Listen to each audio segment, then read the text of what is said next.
Imimandla ekumazantsi nakumantla eTheku ichaphazelekile kanobom zizizantyalantyala.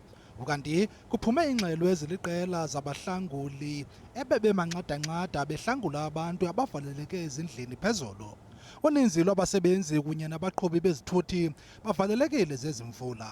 Isebe lezemfundo kweli phondo liyalele izikolo ukuba zingavuli xa ngabe zibona ukuba azikhuselekanga. Imvula isimoshe kakhulu ngoba ezikoleni asikwazanga ukuya sijikisiwe kwathiwa akumele size namhlanje ngoba iweather ikanjena. We can't move around, we can't get to town, we can't get to the banks, we can't get to the shops.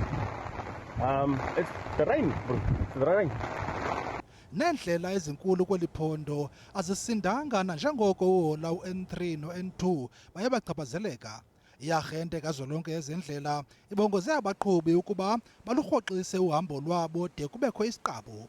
Kuhola u-N2 kwisikhululo esidala senqwelomoya ezikhukhula bezivalile.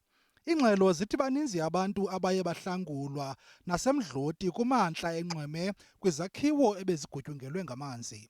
Ukanti umngeni wotha ulumkise abahlali abazinze ngakidama iHazelmere kumantla eTheku ukuba bahlabe bekhangele.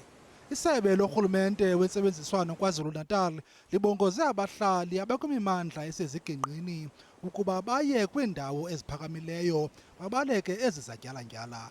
Oku kuza ngelixa apho iliqela imimandla ehlaselwe zezi zikhukhula kweli phondo kuquka ibhulorho neendlela.